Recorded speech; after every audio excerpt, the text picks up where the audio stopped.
بسم اللہ الرحمن الرحیم. یا ایھا الذین آمنوا، اے لوگو جو ایمان لائے ہو، تمام اہل ایمان کو خطاب ہے. کونو، ہو جاؤ، قوامین، خوب قائم رہنے والے.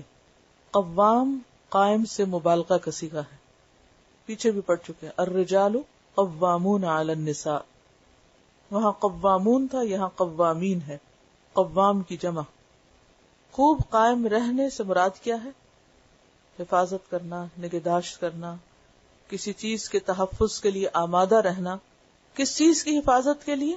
بالقسط، انصاف کی. اور قسط کیا ہے؟ کسی کو اس کا پورا حق دینا. پیچھے ازدواجی زندگی میں شوہر اور بیوی کو ایک دوسرے کے حقوق دینے کے بارے میں تاکید ہو رہی تھی، تو اسی کی یہ کنٹینیویشن ہے. کیونکہ اگر ایک گھر کے اندر عدل و انصاف کے تقاضے پورے کیے جا رہے ہیں تو پھر معاشرے کے اندر بھی اس کے اثرات نظر آئیں گے. تو ہر فرد کو خطاب ہے کہ اے ایمان والو، تم انصاف پر قائم رہنے والے بنو، انصاف کو ہر حال میں تھام کر رکھو. شہداء للہ، گواہی دینے والے. شہداء جو ہے یہ شہید کی جمع ہے، یا شاہد کی گواہ. گواہی دینے والے اللہ کے لیے، یعنی اللہ کی رضا کے لیے، اللہ کو خوش کرنے کے لیے. جیسے سورۃ الطلاق آیت 2 میں آتا ہے، وَأَقِیمُوا الشَّهَادَةَ لِلَّهِ، اور قائم کرو گواہی کو اللہ کے لیے، یعنی اللہ کی رضا حاصل کرنے کے لیے گواہی دیا کرو، بندوں کی رضا کے لیے نہیں، کسی اور کو خوش کرنے کے لیے نہیں. کیونکہ اگر انسان اللہ کو راضی کرنے کے لیے گواہی دے گا کسی معاملے میں، تو وہ گواہی کیسی ہوگی؟ عدل و انصاف پر مبنی ہوگی، بالکل سچی اور حق بات ہوگی. اور اگر آپ اللہ کو چھوڑ کر کسی بھی انسان کو پلیز کرنے کے لیے کوئی گواہی دیتے ہیں تو کیا ہوگا؟ عدل و انصاف کا دامن چھوڑ دیں گے، کیونکہ آپ اسی کی فیور کریں گے جس کو آپ پسند کرتے ہیں، اور اسی کے حق میں بات کریں گے اور دوسرے کے خلاف بات کریں گے. وَلَوْ عَلَىٰ أَنفُسِكُمْ، اور اگرچہ ہو تمہارے اپنے نفسوں کے خلاف، یعنی اس گواہی کی زد تمہارے اپنی ذات پر ہی کیوں نہ پڑتی ہو، اس سے خود تمہارا اپنا ہی نقصان کیوں نہ ہوتا ہو. اول والدین، یا والدین کے خلاف، یعنی والدین اگر زیادتی کر رہے ہیں اور کسی موقع پر تمہیں ان کی زیادتی کے خلاف بات کرنی پڑتی ہے، تو ادب اور احترام اپنی جگہ، لیکن گواہی کے معاملے میں ان کا بھی لحاظ نہیں رکھا جائے گا. والاقربین، اور رشتہ داروں کے خلاف. یہ اللہ کی وجہ سے خلاف کا لفظ آ رہا ہے. اور اقربین میں کون کون آتے ہیں؟ والدین کے بعد اولاد. والدین کا تو الگ سے ذکر آ گیا نا، تو پھر اولاد، بہن، بھائی، چچا، ماموں، نانا، دادا، خالو وغیرہ، یہ سارے رشتے جو قریب کے رشتے ہیں. تو خلاصہ یہ ہے کہ اہل ایمان کو سب سے پہلے خود قسط کی، انصاف کی پیروی کرنا ہے، پھر درست گواہی دینا ہے، خواہ اس گواہی میں اپنا ذاتی نقصان یا قریبی رشتہ داروں کا نقصان ہی کیوں نہ ہو، اور انصاف پر بھی اللہ کے لیے قائم رہنا ہے، کسی شہرت یا ریاکاری کے لیے نہیں. حق بات کرنی ہے اگرچہ وہ کڑوی ہی کیوں نہ ہو. ان یکن غنیا، اگر ہوگا وہ غنی، کون؟ صاحب معاملہ جس کے بارے میں تم گواہی دے رہے ہو، اگر وہ مالدار شخص ہے، تو عموماً انسان کو اگر کسی مالدار شخص کے بارے میں بات کرنی ہو تو کیا کرے گا؟ اس کے فیور میں کرے گا. او فقیرن، یا فقیر ہو تو انسان اس پہ ترس کھا کے اس کے فیور میں بات کر دیتا ہے. تو خواہ کوئی مالدار ہو یا غریب ہو، تمہیں اس کے سٹیٹس کو نہیں دیکھنا کہ وہ مالدار ہے یا غریب ہے، امیر ہے کہ فقیر ہے. یہ دیکھنا ہے کہ وہ درست کر رہا ہے یا غلط کر رہا ہے. فاللہ اولا بہما، فاللہ پس اللہ اولا زیادہ قریب ہے، بہما ان دونوں کا، وہ زیادہ خیر خواہ ہے جو یہ حکم دے رہا ہے کہ جرم کسی کا بھی ہو، خلاف کسی کے بھی بات کرنی ہو تو بلا روک ٹوک کرو. اور اللہ زیادہ قریب کیسے؟ کیونکہ اللہ نے ان کو پیدا کیا، اللہ ہی ان کو رزق دیتا ہے، اللہ ہی ان کے باقی سارے امور کو لک آفٹر کر رہا ہے. ابھی تک ان کو کون کھلا رہا تھا، کون دے رہا تھا، کون ان کے کام سنوار رہا تھا؟ کسی مالدار کو مال کس نے دیا اور کسی فقیر کو فقیر کس نے کیا؟ اللہ ہی نے کیا.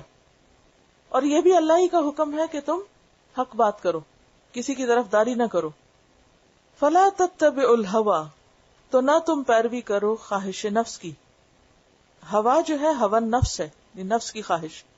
مراد اس سے کیا ہے کہ اپنی خواہش اور اپنے دل کی مرضی کے پیچھے چل کر عدل کو نہ چھوڑ دو، کیونکہ بعض اوقات انسان کا دلی جھکاؤ کسی ایک انسان کی طرف ہوتا ہے اور پھر انسان ہر قیمت پر اس کو سیو کرنا چاہتا ہے کہ اس پہ کوئی حرف نہ آئے، حالانکہ جس کو وہ بچا رہا ہے وہ غلط ہے، یعنی وہی مجرم ہے.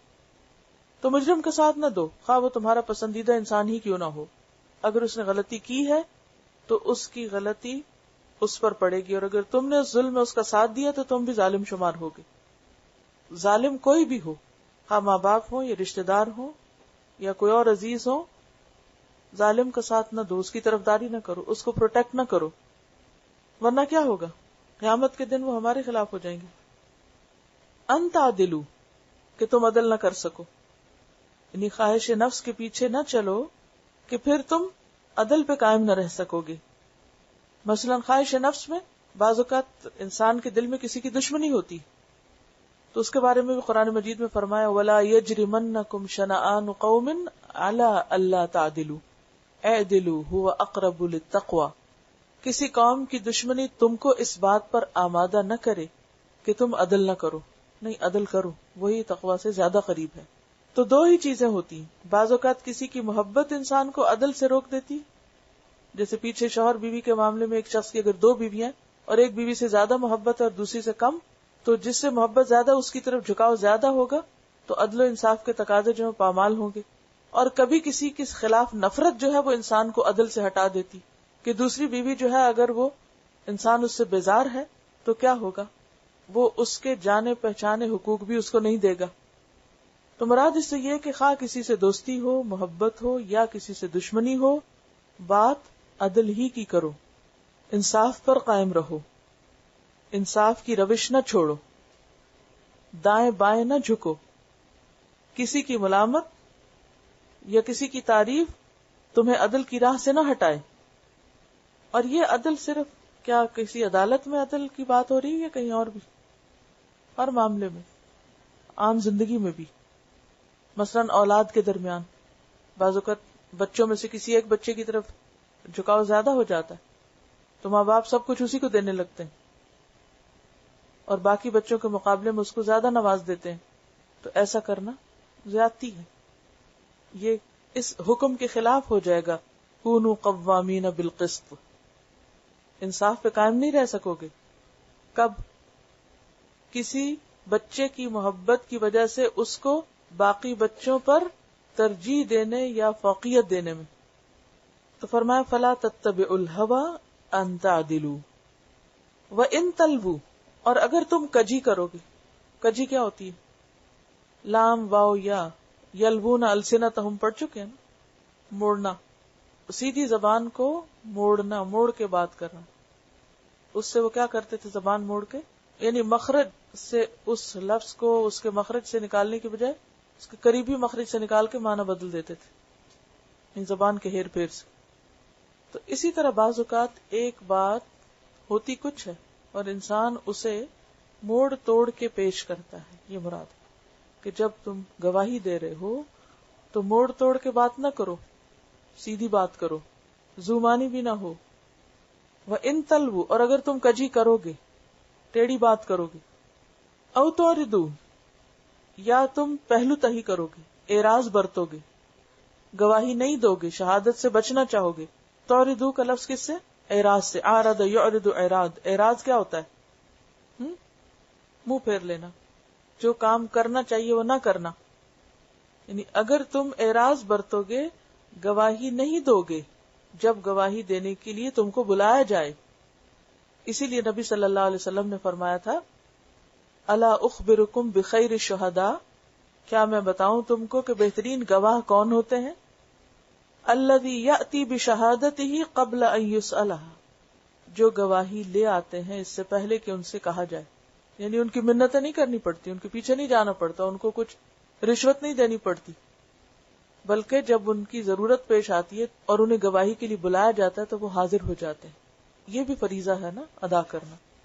شہداء للہ یہی تو ہے, اللہ کے لیے گواہ بن جاؤ, یعنی جہاں گواہی کی ضرورت پیش آئے وہاں گواہی دو, اس سے اعراض نہ کرو. فَإِنَّ اللَّهَ كَانَ بِمَا تَعْمَلُونَ خَبِيرًا, کیونکہ اللہ ساتھ اس کے جو بھی تم عمل کرتے ہو اس کے بارے میں پوری طرح باخبر ہے. اللہ تمہارے اعمال سے باخبر ہے. سورۃ البقرہ 283 میں آتا ہے وَمَن يَكْتُمْهَا, جو کوئی اس کو چھپا دے گا, کس کو؟ گواہی کو. فَإِنَّهُ آثِمٌ قَلْبُهُ, تو اس کا دل گناہگار ہوگا, وہ شخص گناہگار ٹھہرایا جائے گا. تو نہ انصافی کو انصاف مت کہو, بات کو بدل کر مت کرو, بلکہ سیدھی سیدھی بات کرو, حق بات کرو, ضرورت پیش آنے پر گواہی دو, مفاد اور خواہشات کی پیروی نہ کرو. بعض اوقات ایسا ہوتا ہے نا, ہمارا مفاد یعنی فائدہ اور ہماری خواہش حق اور انصاف سے ٹکرا رہی ہوتی, خواہش رکاوٹ بن جاتی ہے نا حق کو فالو کرنے میں, اس سے روکا جا رہا ہے. چلیے اب میں آپ سے پوچھتی ہوں کہ اس آیت سے آپ کو کیا باتیں سمجھ میں آئی ہیں. نمبر 1, ہم سب اللہ کی اس زمین پر جو مسلمان ہیں وہ ایک گواہ ہیں ہی, وہ ایک اور طرح کی گواہی. یہاں گواہی جھگڑوں کے یعنی خاندانی جھگڑے ہوں یا کاروباری جھگڑے ہوں یا کسی بھی طرح کے باہمی اختلافات ہوں, ان کی اصلاح کے لیے, صلح کے لیے جب حقائق کو جاننے کے لیے گواہی کی ضرورت پیش آئے تو اس موقع پر انسان کو کیا کرنا چاہیے, اس کی بات ہو رہی ہے. آیت کو پڑھیے اور شروع سے بتائیے کہ کیا کیا حکم سمجھ میں آ رہا ہے. نمبر 1, انصاف پہ قائم رہو. کیا مطلب ہے اس کا, انصاف پر قائم رہو, ہمیشہ حق کا ساتھ دیں. ٹھیک ہے, حق کا ساتھ دیں. دیکھیں آگے پیچھے نہیں, سیکوینس میں چلیے, موٹی موٹی باتیں نہیں کیجیے, ترتیب سے چلیے. میں ہمیشہ آپ کو کہتی ہوں کہ جو علم ہے اسے شیئر کریں دوسروں سے. کیا آپ ایسے کرتے ہیں, ایک بات کہیں سے پکڑ لی اور کہیں سے ٹانگ پکڑ لی, کہیں سے ہاتھ پکڑ لیا اور آگے پیش کر دیا؟ نہیں, ترتیب قائم کیجیے بات میں. نمبر 1, قوامین بالقسط کا مطلب کیا ہے؟ کرنا, اس پہ قائم رہنا, اور صرف قائم نہیں رہنا, خوب خوب قائم رہنا, یعنی اس کا اہتمام کرنا. ہمارے دین میں عدل کو بہت زیادہ اہمیت ہے. شہداء للہ کا کیا مطلب ہے آپ بتائیں؟ اللہ کی رضا کے لیے گواہی ہو, شہرت اور دکھاوے کے لیے نہ ہو, بلکہ درست گواہی ہو, چاہے اپنے خلاف ہو یا والدین کے یا رشتہ داروں کے. کیا یہ ان کے حقوق کے خلاف نہیں ہوگا؟ ماں باپ کے تو بڑے حقوق ہیں, ان کے ساتھ تو ہمیشہ احسان کرنا چاہیے. تو کیا یہ احسان میں نہیں آئے گا کہ وہ اگر غلط بھی ہو تو انہیں صحیح کہا جائے؟ اور یہ بہت مشکل ہے نا. چلیے ہاں جی, دیکھیں عام طور پر اس حکم پر عمل کرنا بڑا ہی مشکل. بعض اوقات کیا ہوتا ہے, جیسے گھریلو جھگڑے, گھریلو جھگڑوں میں اگر ماں باپ کسی بچے کے ساتھ زیادتی کر رہے ہوں تو دوسرے بہن بھائی کیا کرتے ہیں؟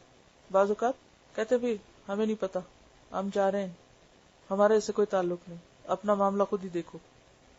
کتنی کوشش ہوتی ہے انصاف کی بات کرنے کی یا حق دینے کی. کتنے لوگ اس حکم پر عمل کرتے ہیں؟ آسان ہے یہ کرنا؟ ماں باپ کی ناراضگی کی وجہ سے خاموش رہتے ہیں. مثلا جائیداد کی تقسیم ہو رہی ہے, کچھ بھی دیا جا رہا ہے, تو ماں باپ ایک بچے کے ساتھ زیادتی کر رہے ہیں کیونکہ وہ بچہ اپنے اخلاق میں یا والدین کی تمناؤں یا ان کی ایکسپیکٹیشن پہ پورا نہیں اترا اور اس کے ساتھ زیادتی ہو رہی ہے. دوسرے بہن بھائی دیکھ رہے ہیں یہ زیادتی ہے, لیکن کچھ بھی نہیں کہتے, والدین کو سمجھاتے ہی نہیں, روکتے نہیں اس ظلم سے. تو کیا یہ والدین کے ساتھ احسان ہے؟ یہ ظلم کا ساتھ دینا ہے. کیونکہ والدین بہرحال انسان ہیں, وہ کوئی فرشتے نہیں ہو جاتے والدین بن کر. ان سے بھی غلطی ہو سکتی, ان سے بھی ظلم ہو سکتا, ان سے بھی زیادتی ہو سکتی. مثلاً ایک سیناریو ہے, آپ کو معلوم ہے کہ آپ کی والدہ آپ کی بھابھی کے ساتھ زیادتی کر رہی ہیں, اور زیادتی کرنے کے بعد پھر آپ سے کنفرمیشن چاہتی ہیں. جی, بیٹیوں سے لازمی ڈسکس کرتی ہیں اور بیٹیاں ساتھ دیتی ہیں. چاہے ماں غلطی پر ہو, بیٹی ہر صورت ساتھ دیتی ہے. کیوں؟ کیونکہ ماں ہے. اور وہ لوگ اس کو کیا اوپر سے نام دے دیتے ہیں کہ یہ والدین کی عزت اور احترام ہو رہی ہے, اس لیے ان کے احترام کی وجہ سے ہم نہیں بولتے. ہمیں پتہ ہے غلط ہے, لیکن چونکہ ہمارے دل میں ان کی بڑی محبت اور ادب ہے اس لیے ہم نہیں کہتے کچھ. کیا یہ درست ہے؟ آپ کو اگر پتا ہے کہ آپ کا بیٹا آپ کی بہو پر زیادتی کر رہا ہے, غلطی بیٹے کی ہے, تو اس معاملے میں آپ کیا کہیں گے؟ میرا کوئی تعلق نہیں, میں نہیں جانتی, جو مرضی کرے, جو چاہے کرے, صرف اس لیے کہ آپ کا بیٹا زیادتی کر رہا ہے. کیا کرنا چاہیے ایسے موقع پر؟ بیٹے کو سمجھانا چاہیے. سارا بگاڑ فساد یہیں سے شروع ہوتا ہے جب ہم کسی ایک کی سائڈ لے لیتے ہیں اور دوسرے کے حقوق کو اگنور کر دیتے ہیں اور اس پر اپنی آنکھوں کے سامنے زیادتی دیکھتے ہیں اور ہم چپ رہتے ہیں اور بولتے نہیں. تو یہاں پر کیا ہے کہ وَإِن تَلْوُوا أَوْ تُعْرِضُوا، اگر تم نے کجی کی یا تم نے اعراض برتا، چھٹو گے نہیں، دونوں ہی غلط ہیں. اعراض بھی نہیں برت سکتے کیونکہ جو حق کی بات کرتا ہے اسی کو بلیم کر دیا جاتا ہے کہ اس کا اپنا مفاد ہے اس لیے یہ بول رہا ہے. کیونکہ جس قرآن نے ہمیں ہدایت دی وہی قرآن ان کو بھی ہدایت دے گا. تو ان کے سامنے اللہ کا حکم یہ نہ کہیں یہ میری مرضی ہے اور یہ میں چاہتا ہوں، بلکہ یہ رکھے کہ دیکھیں یہ قرآن میں لکھا ہوا ہے. لیکن اس کے لیے ضروری پہلے آپ کو قرآن سمجھ آئے، یہ نہ مس کوٹ کرنے لگ جائیں. وہ تو خود بھی کرنی چاہیے اور باقی بہن بھائیوں کو بھی توجہ دلانی چاہیے کہ تمہارا یہ بھائی جو ہے وہ ضرورت مند ہے، تم سب اس کی مدد کرو. اگر وہ سب کو ساتھ لے کے چلیں گے پیرنٹس تو پھر نہیں مشکل ہوگی. لیکن اگر وہ خود سے خود کرتے رہیں گے اور دوسروں کو پتہ ہی نہیں ہوگا کہ کیوں کیا جا رہا ہے تو پھر ظاہر ہے کہ بچے دوسرے محسوس کریں گے کہ ہمارے ساتھ زیادتی ہو رہی ہے. لکھ کے دے دیں. بعض اوقات ایسا ہوتا ہے کہ آپ سامنے نہیں بول سکتے، سامنے نہیں سمجھا سکتے کیونکہ وہ غصے میں آ جاتے ہیں، سننا ہی نہیں چاہتے، یا اور معاملہ زیادہ بگڑتا ہے، یا آپ کو بتانا ہی نہیں آ رہا کہ آپ کہنا چاہ رہے ہیں. بعض اوقات ہم نہیں نا ایکسپریس کر سکتے. بس ان کے لیے بخشش کی دعا کریں. نہیں لے کے خود دے، یہ نہ کہے.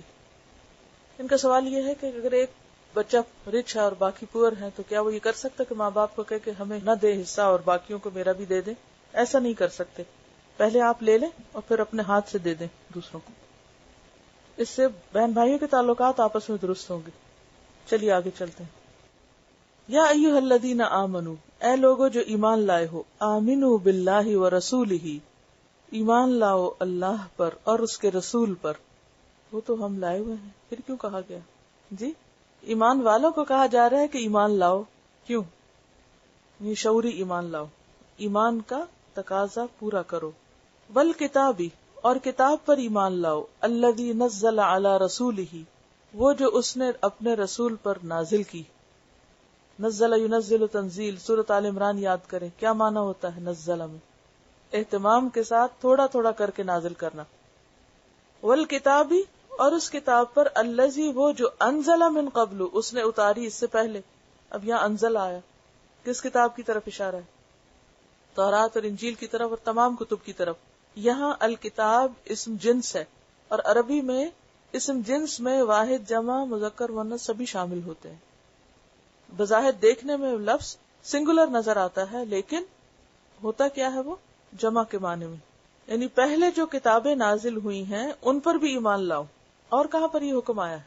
سورۃ البقرہ میں والذین یؤمنون بما انزل الیک وما انزل من قبلک. ٹھیک، یہی بات یہاں کہی جا رہی ہے. اب تو آسان ہے نا. ومن یکفر باللہ، اور جو کفر کرے گا اللہ کا، وملائکتہ، اور اس کے فرشتوں کا، وکتبہ، اور اس کی کتابوں کا، ورسلہ، اور اس کے رسولوں کا، والیوم الآخر، اور یوم آخرت کا. اب آپ دیکھیے کہ اوپر یوم آخرت کا ذکر نہیں آیا تھا لیکن یہاں جب آیا تو وہ دونوں جگہوں پر ایمان لانے اور نہ لانے دونوں جگہ پر اس کا ذکر آ گیا. اور آخر کیوں کہتے ہیں اس کو آخرت کو؟ کہ اس کے بعد کوئی اور دن نہیں، بس وہ آخری دن ہے. تو جو شخص اللہ، فرشتوں، کتب، رسل اور یوم آخرت کا انکار کرے تو ایسے شخص کا سٹیٹس کیا ہے؟ فقط ضل ضلالا بعیدا، پس تحقیق وہ بھٹک گیا بھٹکنا دور کا. یعنی وہ حق سے، عدل سے، انصاف سے ہٹ کر بہت دور چلا گیا، ضالین میں شمار ہو گیا. ہم ہر روز سورۃ الفاتحہ میں کیا مانگتے ہیں؟ اہدنا الصراط المستقیم. تو کیا ہے صراط مستقیم؟ جس میں کوئی شخص اللہ، رسول، کتب اور آخرت پر ایمان رکھتا ہو، اللہ، ملائکہ، کتب، رسل اور یوم آخرت پر ایمان رکھتا ہو. اور اگر کوئی نہیں رکھتا تو وہ کیا، کس میں شمار ہوتا ہے پھر؟ ضالین میں. فقد ضل ضلالا بعیدا، دور کی گمراہی میں چلا گیا. گویا ماننا اور نہ ماننا برابر نہیں. ماننے سے انسان ہدایت یافتہ لوگوں میں شامل ہوتا ہے اور نہ ماننے سے کس میں شامل ہوتا ہے؟ ضالین میں. تو اصل مومن کون ہے؟ جو اللہ پر اس طرح ایمان لائے کہ اللہ ہی اس کے یقین اور اعتماد کا مرکز ہو، رسول کو مانے اور رسول کی دی ہوئی ہر بات کو قبول کرے، قرآن کو مانے کہ اس کے ہر حکم کو اپنے لیے سمجھے اور اس کی پیروی کرے، فرشتوں کو مانے کہ اسے یاد رہے کہ میرے دائیں اور بائیں کرامن کاتبین ہیں اور قبر میں منکر نکیر بھی ہوں گے اور میرا ہر عمل لکھا جا رہا ہے اور اس کا حساب ہوگا۔ آخرت کو مانے کہ وہی اصل گھر ہے اور اسی کے لیے سب کچھ کرنا ہے، تو ایسا شخص ہدایت پر ہوگا۔ اور اگر کوئی اس میں سے ایک بات کو بھی نہیں مانتا، کسی ایک کا انکار کرتا ہے یا سب کا کرتا ہے، تو وہ دراصل سیدھی راہ سے دور چلا جاتا ہے، حق سے دور چلا جاتا ہے۔ ان الذین آمنوا، بے شک وہ لوگ جو ایمان لائے، ثم کفروا، پھر انہوں نے کفر کر لیا، ثم آمنوا، پھر ایمان لے آئے، ثم کفروا، پھر کفر کر لیا، ثم ازدادوا کفرا، پھر کفر میں بڑھتے گئے، لم یکن اللہ لیغفر لہم، نہیں ہے اللہ ایسا کہ ان کو معاف کر دے۔ کیوں؟ ان کی معافی کیوں نہیں ہوگی؟ دیکھیے 2 دفعہ ایمان کا ذکر آیا ہے، 3 بار کفر کا ذکر آیا اور آخری بار کفر ہی کا ذکر، تو پچھلا ایمان بھی انویلیڈیٹ ہو جائے گا اگر اختتام کفر پر ہوا۔ اگر آخری عمل کفر ہے اور کفر میں ہی زیادہ وقت گزرا تو پھر حساب اور معاملہ آخرت میں کفر کے اعتبار سے ہوگا، اس کے کفر پر مبنی ہوگا۔ اور کفر میں بھی اس نے کیسا کفر کیا؟ ازدادوا کفرا، یعنی کفر میں زیادتی اور شدت، تو ایسے لوگوں کی بخشش نہ ہوگی کیونکہ وہ کفر پر ہی مر گئے۔ وَلَا لِيَهْدِيَهُمْ سَبِيلًا، اور نہ ان کو ہدایت دے گا راستے کی، حق کے، خیر کے، بھلائی کے۔ یہاں بنیادی طور پر منافقین کا طرز عمل بتایا جا رہا ہے۔ منافقین کیا کرتے ہیں؟ پہلے ایمان لے آتے ہیں، پھر اطاعت نہیں کرتے، کفر کیا، پھر جہاں کوئی اپنا مفاد نظر آئے وہاں پھر بات مان گئے، ایک طرح سے ایمان لے آئے، پھر جہاں کچھ مشکل نظر آئی وہاں انکار کر دیا، پھر کفر کر لیا، اور پھر کفر پر ہی قائم رہے اور اسی میں ہی آگے بڑھتے رہے، اور مسلمانوں والی کوئی بات نہیں رہی ان میں۔ ایسے لوگوں کی بخشش نہیں اور نہ انہیں کبھی ہدایت مل سکتی۔ ایسا کرنا دین کو کھیل بنانا ہے۔ چلیے ایمان اور کفر کو چھوڑ کر کسی اور چیز میں آپ رکھیے، مثلا شوہر اور بیوی، اب بیوی کبھی رہتی ہے پھر چلی جاتی گھر سے، پھر رہتی پھر چلی جاتی، پھر جاتی آتی نہیں واپس، تو گھر بس سکتا ہے؟ نہیں۔ کسی بھی چیز کو آپ لے لیجیے، مثلا آپ نے کسی اسکول میں داخلہ لیا، آپ جاتے ہیں پھر آ جاتے، پھر چھٹیاں کر لیتے ہیں، پھر جاتے پھر چھٹیاں کر لیتے ہیں، اور پھر جاتے چھٹیاں ہی کرے جاتے ہیں، واپس نہیں جاتے، تو پھر آپ کہیں گے مجھے سرٹیفکیٹ دیں کیونکہ میرا نام اول رجسٹریشن میں شامل تھا۔ کوئی سرٹیفکیٹ ملے گا ایسے شخص؟ نہیں۔ کوئی مثال لے لیں، کسی بھی چیز کی مثال لے لیں، تو اس سے کیا پتہ چلتا ہے کہ کسی بھی اچھے کام کا صرف ذکر کرنا اور اس کو پسند کرنا کافی نہیں، اس میں استقامت اور کنسسٹنسی ضروری ہے۔ چھوٹی موٹی غلطیاں تو سب سے ہوتی ہیں، چھوٹی موٹی کمی کوتاہی تو ہو ہی جاتی ہے، لیکن بات یہ ہے کہ اختتام اچھا ہونا چاہیے، کیونکہ جس حال میں انسان مرے گا اسی میں اٹھے گا اور اسی کے مطابق اس کا فیصلہ ہوگا۔ اور کفر جو ہے وہ نیک اعمال کو بھی ضائع کر دیتا ہے، اور نیک عمل ایک کے بعد ایک کرے تو نیکی میں راستے کھلتے چلے جاتے ہیں، اور اگر انسان کفر پر کفر کرے تو کفر میں زیادتی ہوتی چلی جاتی۔ جو بھی راہ آپ اختیار کر لیں کسی کام کے کرنے یا نہ کرنے کی، اور اسی پہ چلتے رہیں تو انجام بھی تو اسی کے آخر پہ ہی ہوگا نا، وہی ہوگا۔ بشر المنافقین، اب چونکہ پچھلی آیت میں منافقین کا ذکر تھا، یہ دراصل کیونکہ منافقین ہے نا جو پہلے ایمان لائے تھے اور پھر کچھ عرصے بعد انہوں نے کفر کر لیا تھا، تو ایسے منافقین کو خوشخبری دے دیجئے بِأَنَّ لَهُمْ عَذَابًا أَلِيمًا، کہ ان کے لیے دردناک عذاب ہے۔ کس کو خطاب ہے؟ بشر، نبی صلی اللہ علیہ وسلم کو۔ آپ سنا دیجئے منافقوں کو، اور یاد رکھیے منافقت غزوہ بدر کے بعد سامنے آئی تھی، اور بشارت ایسی خبر جسے سن کے چہرے کا رنگ بدل جائے، اچھی خبر ہو تو اچھا رنگ بدلے گا اور اگر بری خبر ہو تو رنگ پک ہو جائے گا۔ اگرچہ بشرا خوشخبری کے لیے آتا ہے، لیکن عمومی معنی میں بشارت ایسی خبر کے لیے آتا ہے کہ جس کو سن کے انسان کا رنگ اتر جائے یا رنگ چڑھ جائے، ایسا ہوتا ہے۔ منافقین کو دنیا میں اطلاع دی جا رہی ہے، خبردار کیا جا رہا ہے کہ یہی اپنا انجام دیکھ لو، کہ اگر تم نے ہر حال میں اسلام کا ساتھ نہ دیا، اچھے اور برے دونوں حالات میں، تو پھر کیا ہوگا؟ پھر انجام برا ہوگا۔ دیکھیے ایمان لانا ایک کمٹمنٹ کرنا ہے، جیسے شادی کرنا ایک کمٹمنٹ کرنا ہوتا ہے۔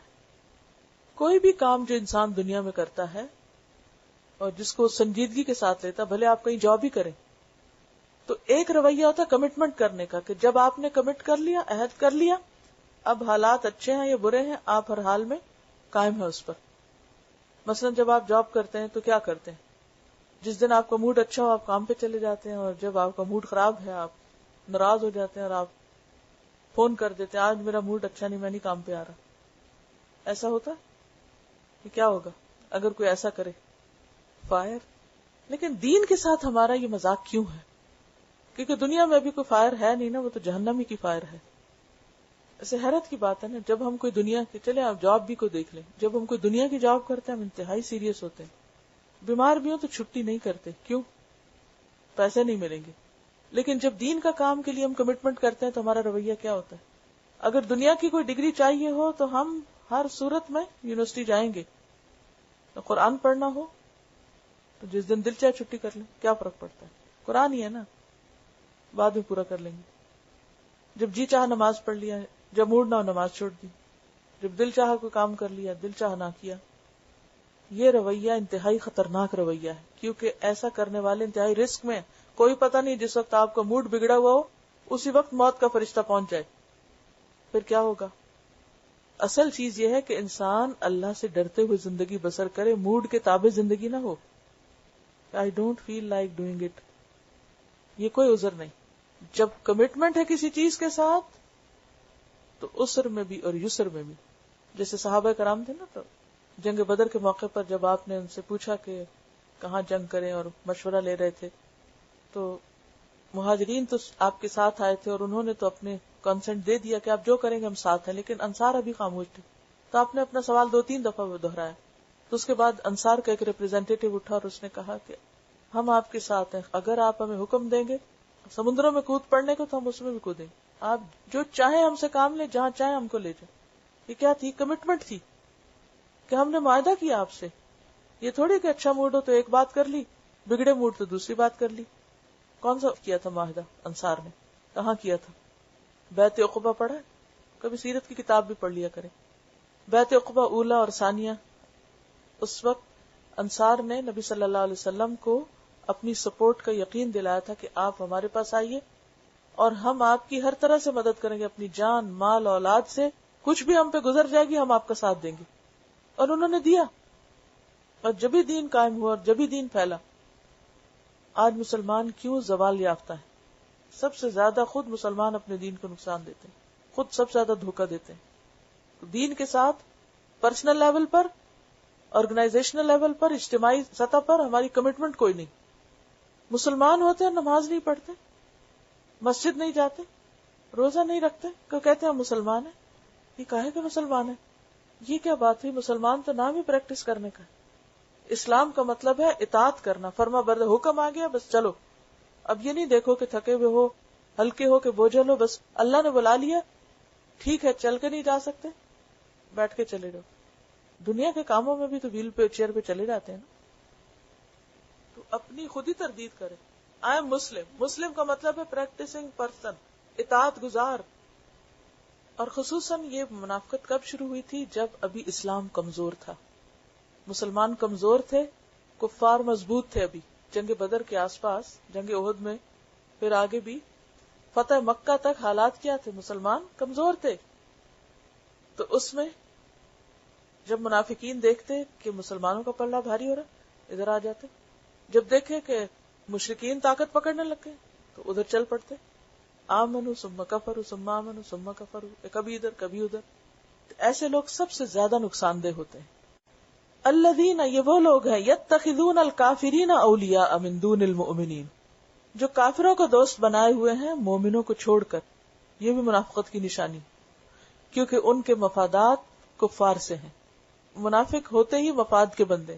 اگر فائدہ ہو رہا ہے کہیں سے تو ساتھ دے دیا، اور اگر فائدہ نہیں تو چھوڑ دیا. کئی لوگ اس لیے نماز چھوڑ دیتے ہیں کہ ان کے دنیا کا کوئی کام نہیں ہوتا جو انہیں بہت پسند تھا، یا کوئی ان کا نقصان ہو جاتا ہے. مجھے ایک بچی کا معلوم ہے جو بہت نمازیں پڑھتی تھی، اس کی نانی فوت ہوگی، نمازیں چھوڑ دی اس نے. میں نے پوچھا کیوں؟ کہتی میری بہت محبت تھی مجھے نانی سے، میں نے اللہ سے بہت دعائیں کی تھی، اللہ نے میری دعا نہیں سنی، لہٰذا تو نماز چھوڑ دی. میں نے کہا کہ شکر کرو نانی چلی گئی ہیں، اگر کچھ سال وہ اور زندہ رہتی نا تو شاید تم خود اٹھا کے انہیں گھر سے باہر پھینک دیتے. کہ موت بھی ایک راحت ہے من کل شر. تو بات یہ ہے کہ ہم یہ نہیں سمجھتے کہ اللہ کے فیصلوں میں حکمت کیا ہے. بس ہم یہ دیکھتے ہیں ہماری بات نہیں مانی گئی چاہے وہ غلط ہی کیوں نہ ہو، تب ہم بھی اللہ کی بات نہیں مانیں گے. یہ کیا بات ہوئی؟ آپ کو ہر حال میں بات ماننی، چاہے اللہ کے فیصلے سمجھ میں آتے ہیں یا نہیں آتے، چاہے زندگی آپ کی مرضی کے مطابق ہے یا مرضی کے خلاف ہے. کمٹمنٹ اسی چیز کا نام ہے، ایمان اسی بات کا نام ہے. فرمایا ایبتغون عندہم العزت، کیا وہ ان کے پاس عزت تلاش کرتے ہیں کہ کفار سے دوستی میں ان کے کام دنیا کے نکلیں گے اور ان کی عزت بنے گی، ان کو بھی کوئی اقتدار میں حصہ مل جائے گا، ان کو بھی کچھ ہاتھ آ جائے گا. فإن العزت للہ جمیعا، تو بے شک عزت اللہ کے لیے ہے ساری کی ساری، کسی اور کا اس میں حصہ نہیں سوائے اس کے کہ جس کو وہ خود دے کچھ.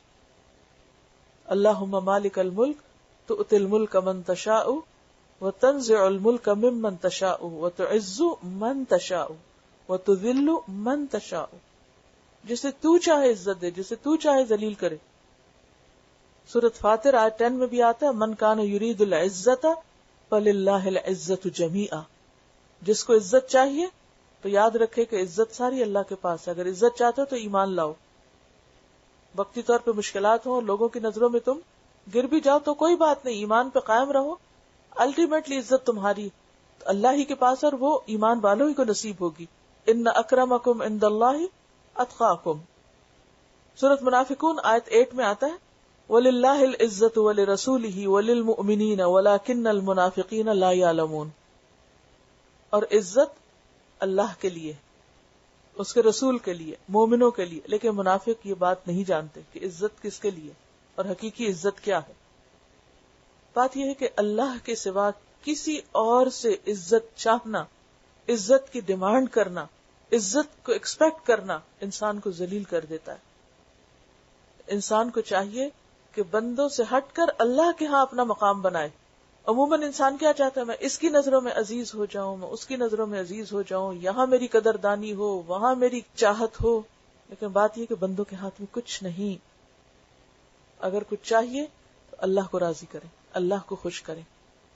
یہ اللہ ہی ہے جو بندوں کے دلوں میں آپ کی عزت ڈال دیتا ہے، بندوں کے دلوں میں آپ کی محبت ڈال دیتا ہے.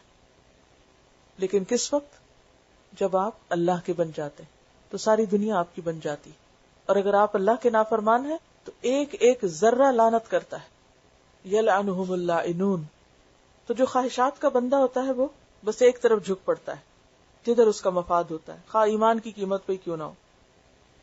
تو منافقین جو تھے وہ کفار کی شان و شوکت دیکھ کے ان کی طرف مائل ہو جاتے تھے، ان سے اپنے تعلقات کی ٹائز مضبوط کرتے اور یہ بھول جاتے کہ اصل عزت ایمان کے ساتھ ہے، دنیاوی جاہ و جلال کے ساتھ نہیں. وہ تو بہت جلد نیچے آ جاتا ہے.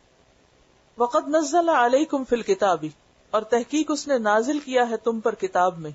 کس پر نازل کیا؟ مسلمانوں کے لیے. کتاب سے مراد قرآن ہے.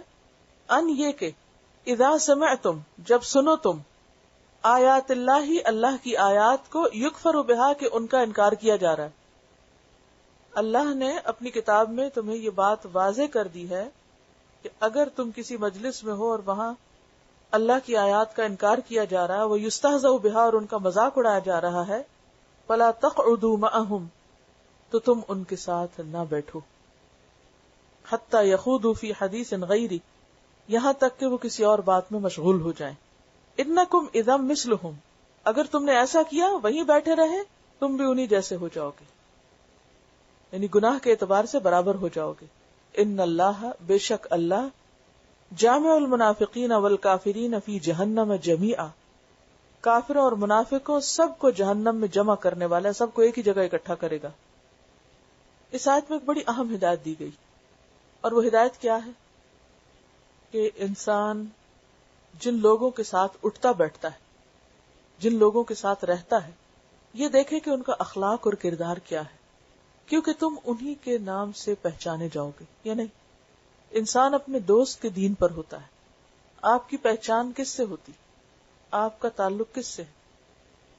دوستوں سے پہچان ہوتی کہ آپ کے آس پاس کون لوگ ہیں، آپ کن میں اٹھتے بیٹھتے ہیں، کن کے ساتھ ادھر ادھر آتے جاتے ہیں، آپ کی دلچسپی کن لوگوں میں، آپ محبت کن لوگوں سے کرتے ہیں. اب ہوتا یہ ہے کہ اگر آپ ایسے لوگوں سے دوستی رکھے ہوئے ہیں جو دین کے دشمن ہیں یا دین ان کی نظر میں کوئی اہمیت نہیں رکھتا، تو کیا ہوتا ہے؟ وہ اپنی مجلسوں میں بیٹھ کر صریحاً اللہ کے حکم کا انکار کر رہے ہوتے ہیں۔ بعض اوقات جہالت کی بنا پہ کہتے ہیں یہ کہاں لکھا ہوا ہے، یہ تو ہے ہی نہیں، یا کہتے ہیں یہ ہو ہی نہیں سکتا، یا کہتے ہیں آج کے دور میں ایسا ہو سکتا۔ کبھی دین کی کسی بات کا مذاق اڑائیں گے، کبھی کسی بات کا، کبھی انکار کریں گے، کبھی مذاق اڑائیں گے۔ اچھا، انکار تو ہٹ دھرمی کی بنا پہ ہوتا ہے، مذاق جو ہے وہ جب کسی انسان کے پاس دلیل نہیں ہوتی نا کسی بات کا جواب دینے کے لیے، تو عموماً وہ کیا کرتا ہے، اس بات کو بے قدر بے وزن کرنے کے لیے اسے ہلکا کر کے مذاق میں اڑا دیتا ہے۔ تو فرمایا ایسے لوگوں کے ساتھ مت بیٹھو، ایسے لوگوں سے دوستی نہ کرو جو اللہ کے احکامات کو کھیل بنا لیں۔ حتی یخوضوا فی حدیث غیری، یہاں تک کہ وہ کسی اور چیز میں مشغول ہو جائیں، یعنی دنیا کا کام کاج تعلق ہے، مثلا ایک جگہ جاب کرتے ہو، ایک جگہ کوئی کام کرتے ہو، تو کام کے دوران انسان ہر طرح کے لوگوں کے ساتھ اٹھتا بیٹھتا ہے، کام کاج کرتا ہے، لیکن وہ تعلق آپ کا دوستی کا نہیں ہوتا۔ وہ کیسا تعلق ہوتا؟ بزنس ریلیشن شپ ہوتا ہے۔ تو بزنس ریلیشن شپ تو کسی کے ساتھ بھی ہو سکتا ہے۔ نبی صلی اللہ علیہ وسلم نے جو تجارت کی یا صحابہ کرام کی بھی جو تجارت تھی وہ صرف مسلمانوں کے درمیان تو نہیں تھی، ایسا تو ہو ہی نہیں سکتا کہ آپ اپنی ایک الگ دنیا بنا لیں اور ایک کیپسول میں بند ہو جائیں اور اسی کے اندر آپ اپنا بزنس کریں، یہ نہیں ہو سکتا۔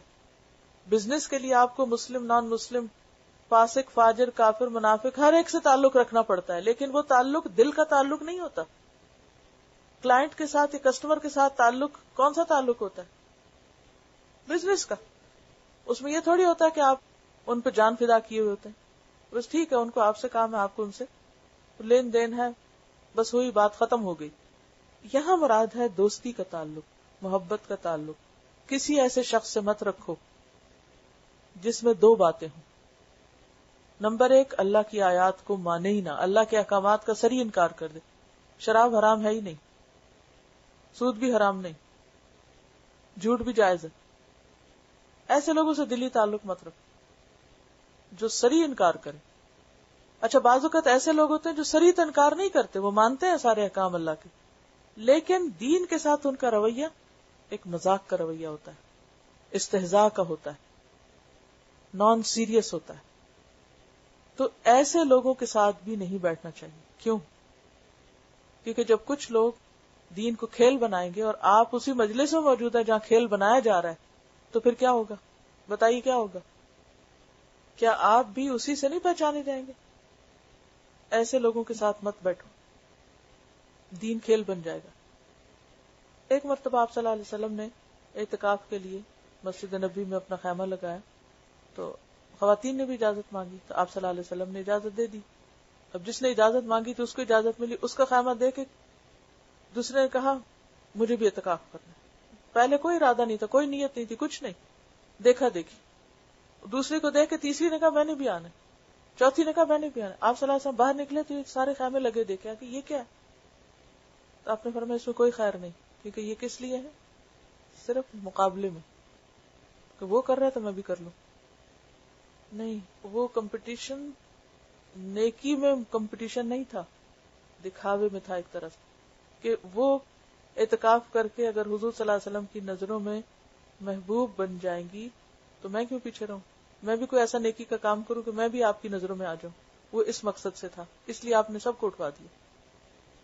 بعض اوقات ایسا ہوتا ہے نا، ہم کسی انسان کی نظر میں اچھا بننے کے لیے کوئی نیکی کا کام کر رہے ہوتے ہیں، ایسے سب کام درست نہیں، کوئی فائدہ نہیں ان میں تھکنے کا۔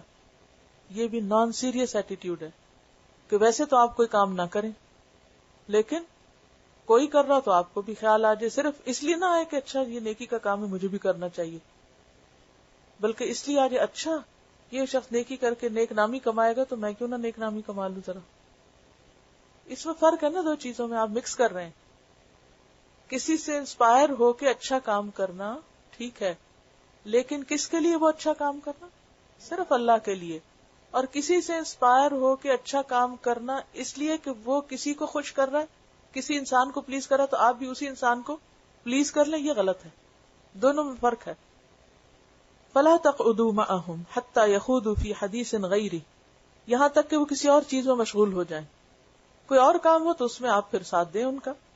اگر تم نے ایسا کیا انکم اذا مثلهم، تم بھی انہی میں شمار ہو گئے۔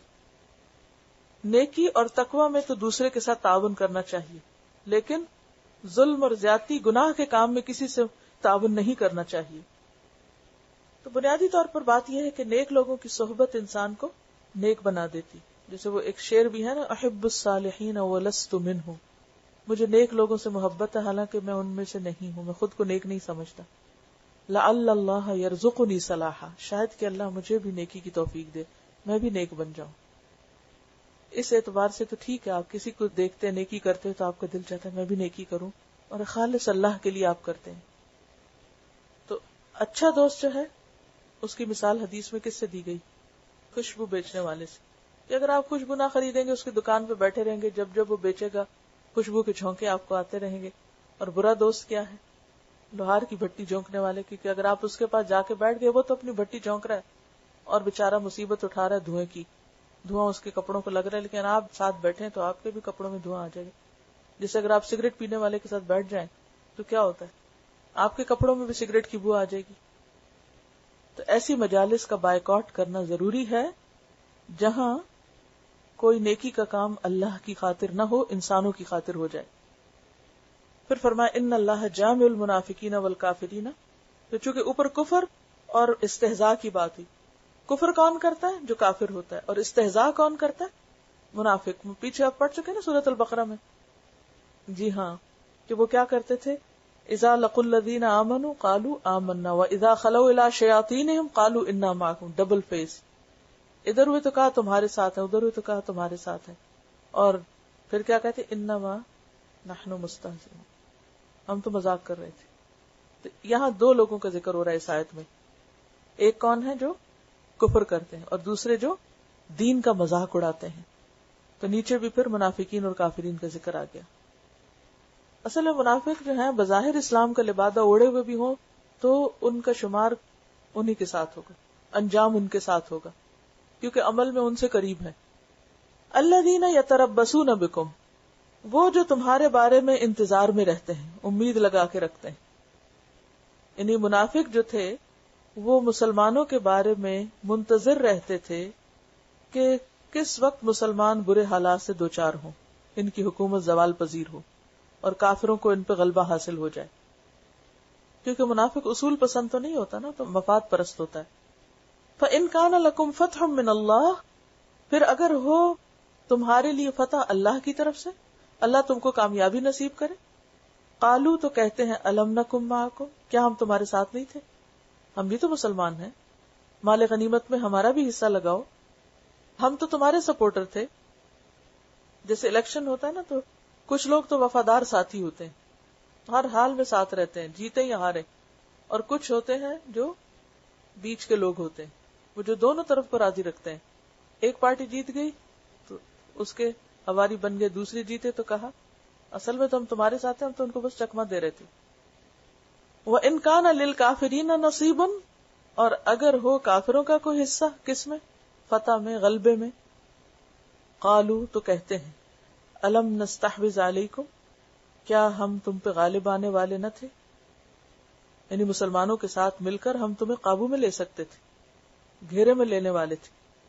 وَنَمْنَعَكُمْ، اور ہم تم کو بچا نہ رہے تھے، پروٹیکٹ نہیں کر رہے تھے، من المؤمنین، مومنوں سے. یعنی مومنوں کی خبریں تمہیں پہنچا کے، مومنوں کے ساتھ غداری کر کے ہم تمہارا ساتھ نہیں دے رہے تھے. یعنی خفیہ طور پر جو اندر اندر ہم نے تم سے دوستی رکھی ہوئی تھی اور بظاہر اسلام کا اظہار کر رہے تھے، تو دراصل ہم مسلمان نہیں تھے، ہم تو ان کی خبریں تمہیں لا کے دے رہے تھے تمہیں بچانے کے لیے. فاللہ یحکم بینکم، پس اللہ فیصلہ کرے گا تمہارے درمیان. یوم القیامت، قیامت کے دن. ولن یجعل اللہ، اور ہرگز نہ بنائے گا اللہ، للکافرین، کافروں کے لیے، علی المؤمنین، مومنوں کے خلاف، سبیلا، کوئی راستہ. یعنی قیامت کے دن اللہ تعالی کافروں کو مومنوں پر غلبہ نہ دے گا، کیونکہ ان کے سب راز افشا ہو جائیں گے. تو یہاں پر منافق کا نقشہ کھینچا جا رہا ہے کہ منافق بظاہر دیندار ہوتا ہے، منافق ظاہراً کیا ہوتا ہے؟ دیندار ہوتا ہے، مگر اندر سے بے دین ہوتا ہے، اندر اس کا باطن بگڑا ہوا ہوتا ہے. اوپر سے مسلمان نظر آتا ہے، دل سے اس کی ہمدردیاں مسلمانوں سے زیادہ دوسروں کے ساتھ ہوتی ہیں، وہ ان سے اصل میں ملا ہوا ہوتا ہے. ان کا اپنا کوئی دین عقیدہ نہیں ہوتا، ان کا مذہب دنیا کی محبت ہے، دنیا کے مفادات ہیں. انہیں ہر قیمت پر اپنی دنیا کو بچانا ہوتا ہے. یہ دین کی قیمت پر اپنی دنیا کو بچاتے ہیں. جہاں سے کچھ فائدہ حاصل ہو وہیں کا روپ دھار لیتے ہیں، انہی جیسے بن جاتے ہیں، انہی کی ہمدردی کرنے لگتے ہیں. اور چونکہ اندر سے ہی مسلمانوں کے ساتھ نہیں ہوتے، لہٰذا انہیں ہمیشہ انتظار رہتا ہے کہ کب مسلمان مصیبت میں پڑے تو ہم اپنے کفر کا کھلا کھلا اقرار کر دیں اور ظاہر کر دیں اس کو. اسی لیے جہاں سے آیت شروع ہو رہی ہے تو آپ دیکھیں نا کیا لکھا ہوا، تمہارے بارے میں منتظر رہتے ہیں. کس چیز کے؟ کہ اگر تمہیں فتح ہو تو تمہارے ساتھ مل جائیں، اور اگر کافروں کو فتح ہو تو ان کے ساتھ مل جائیں. تو بات یہ ہے کہ یہ سب جھوٹ قیامت کے دن کھل جائے گا، اندر کے سارے افکار سامنے آ جائیں گے، اور اس وقت کافروں کے پاس، منافقوں کے پاس کوئی زور نہیں ہوگا. اس وقت اللہ کس کو غلبہ دے گا؟ مومنوں کو ہی. ان المنافقین یخادعون اللہ، بے شک منافق اللہ کو دھوکہ دیتے ہیں. کیا اللہ دھوکہ کھانے والا؟ نہیں، اللہ تو دلوں کے راز تک جانتا ہے. وہ دھوکہ نہیں کھاتے، لیکن یہ اپنے آپ ہی کو دھوکہ دراصل دے رہے ہوتے ہیں. سورۃ البقرہ میں آتا ہے نا، یخادعون اللہ والذین آمنوا وما یخدعون الا انفسہم وہو خادعہم، اور وہ ان کو دھوکے میں ڈالنے والا ہے. کیا ہے وہ دھوکہ؟ کہ اللہ ان کو مہلت دیتا ہے. یہ اس بات کی وضاحت یاد رکھیے، اگر یہ بات نہیں سمجھی تو گویا آپ کو آیت کا مطلب نہیں سمجھ آیا. وَهُوَ خَادِعُهُمْ کا مطلب کیا ہے؟ اللہ ان کو دھوکہ دے رہا ہے یا دینے والا ہے. کیسے؟ ان کو مہلت دے کر، فوراً نہ پکڑ کے. اور وہ دھوکہ کھاتے ہیں کہ ہم سب ٹھیک کر رہے ہیں. اب دیکھیے کہ اگر غلطی کر کے آپ کو چوٹ لگ جائے نا، یا کوئی مشکل پڑے، تو آپ کو فوراً کیا یاد آتا ہے؟ وہ غلطی کی تھی نا، اس کی پکڑ ہوئی ہے، تو آپ توبہ توبہ کرتے ہیں. لیکن غلطی کرنے کے بعد آپ کو مزید کوئی انعام سے نواز دے تو پھر آپ کیا سمجھتے ہیں؟ میں بالکل ٹھیک تھا، وہ غلطی نہیں تھی، وہ ٹھیک تھا سب کچھ. یہ ہے وہ چیز جس کی وجہ سے یہ دھوکے میں پڑے ہوئے کہ اللہ ہم سے بڑا راضی اور خوش. اور کیا نشانیاں منافقوں کی؟ وَإِذَا قَامُوا إِلَى الصَّلَاةِ قَامُوا كُسَالَىٰ، جب وہ کھڑے ہوتے ہیں یا آتے ہیں نماز کی طرف تو قیام کرتے ہیں سستی کے مارے، بہت لیزی ہوتے ہیں. نماز میں لیزی، کوئی بھی نماز ہو. کسالہ جو ہے یہ کسلان کی جمع ہے، کسلان کی. وضو کرنے میں مشکل، مسجد جانا مشکل، نماز پڑھنا بوجھ. یراؤن الناس، پھر پڑھتے کیوں ہیں اگر اتنی مصیبت؟ لوگوں کو دکھانے کے لیے، کیونکہ ظاہراً دیندار ہے نا. منافق کون ہوتے ہیں؟ ظاہراً دیندار، ریچولز کا اہتمام کر رہے ہیں تاکہ لوگ یہ نہ کہیں. اصل بات یہ کہ اس زمانے میں کوئی شخص ایسا نہیں ہوتا تھا کہ جو اسلام کا اظہار کرے اور پھر نماز نہ پڑھے، کیونکہ جو نماز نہیں پڑھتا تھا اس کو کوئی مسلمان سمجھتا ہی نہیں تھا. نماز مسلم اور کافر کے درمیان کیا تھی؟ فرق. اور اب کیا ہے؟ تو کچھ بھی نہیں. پڑھو تب بھی مسلمان اور نہ پڑھو تب بھی مسلمان، کوئی فرق نہیں پڑتا. لیکن اس دور میں کسی کا اسلام پہچانا ہی اس سے جاتا تھا کہ کون نماز پڑھتا اور کون نہیں پڑھتا. حد فاصل، واضح فرق. جو سفید اور سیاہ میں فرق ہوتا نا، یہی فرق تھا. اسی لیے منافقوں کو مصیبت کے بارے بھی جا کے نماز پڑھنی پڑتی. وَلَا يَذْكُرُونَ اللَّهَ، اور نہیں یاد کرتے اللہ کو، یعنی نماز میں اللہ کو یاد نہیں کرتے، ادھر ادھر کی باتیں، دھیان کہیں اور ہے. تو مومن کی نماز کیسے ہوتی ہے؟ کہ جس میں اس کی توجہ کس کی طرف ہو؟ اللہ کی طرف ہو، اللہ کی یاد ہو اس کے دل میں، اس کی زبان پر بھی اللہ کا ذکر ہو نماز میں، اس کے دل میں بھی اللہ کی یاد ہو، اور اس کے اعضاء بھی وہی کچھ کر رہے ہو. مثلا امام اللہ اکبر کہے تو آپ کے ہاتھ اوپر اٹھے، یہ کیا ہے؟ ذکر ہے. ہاتھوں سے، منہ سے پڑھ رہے ہیں اور دل میں بھی اللہ کی یاد. منافق اوپر سے تو ایکشن کر رہا ہے، زبان سے بھی حرکت کر رہا ہے. فرق کہاں ہے؟ دل میں. ہم ذرا اپنی نمازوں کا بھی جائزہ لے لیں. وَلَا يَذْكُرُونَ اللَّهَ إِلَّا قَلِيلًا، کہ نماز میں اللہ کو تھوڑا یاد کرتے ہیں یا زیادہ؟ کیا پروپورشن؟ تو منافق اپنی ظاہری دینداری سے اللہ کو، ایمان والوں کو دھوکہ دیتے ہیں کہ ہم بھی مسلمان ہیں، حالانکہ وہ یہ سب کچھ ریاکاری کی وجہ سے کر رہے ہوتے ہیں، دکھاوا کر رہے ہوتے ہیں. اللہ بھی ان کو ڈھیل دے رہا ہوتا ہے. کیسے ڈھیل دیتے؟ سورۃ البقرہ میں بھی آیا نا، وَيَمُدُّهُمْ فِي طُغْيَانِهِمْ، ان کو ڈھیل دے رہا ہے. یہ ڈھیل جو ہے نا یہ خادعُہم ہے. ٹھیک ہے.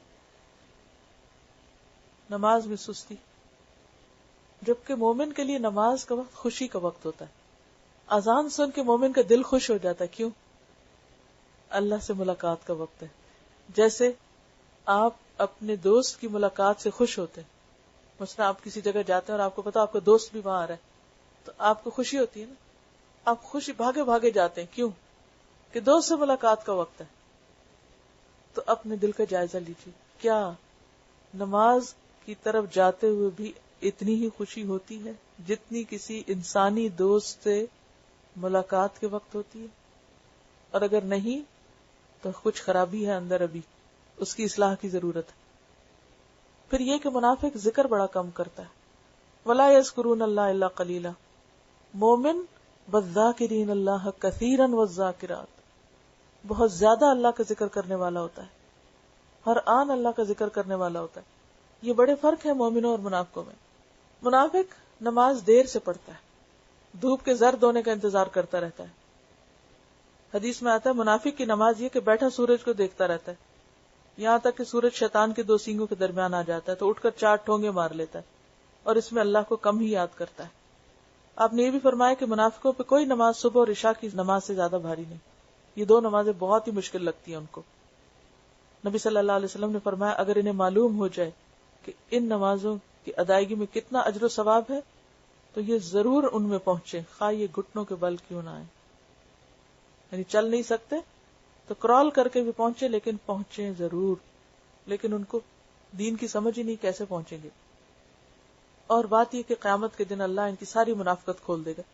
مذبذبین بین ذالک، مذبذب ہے اس کے درمیان. مذبذب کون ہوتا ہے؟ حیران و متردد. تذبذب میں یعنی کبھی ادھر کبھی ادھر. لا الہ ہؤلاء ولا الہ ہؤلاء، نہ ان کی طرف ہے نہ ان کی طرف، نہ پورے مومن ہے نہ پورے کافر ہیں. کس قدر خطرناک چیز ہے یہ اسٹیٹ کہ انسان نہ مسلمان ہو نہ کافر ہو. وَمَن يُضْلِلِ اللَّهُ فَلَن تَجِدَ لَهُ سَبِيلًا، اور جس کو اللہ بھٹکا دے تم اس کے لیے ہرگز کوئی راستہ نہ پاؤ گے. سورۃ کہف میں آتا ہے فَلَن تَجِدَ لَهُ وَلِيًّا مُرْشِدًا، تم ہرگز نہ پاؤ گے اس کے لیے کوئی دوست اور نہ کوئی اس کا رہنما. یعنی منافق شخص کا کوئی مددگار نہیں ہوتا کیونکہ کوئی اس پہ ٹرسٹ نہیں کرتا. ہر کوئی کہتا ہے یہ دھوکے باز انسان ہے.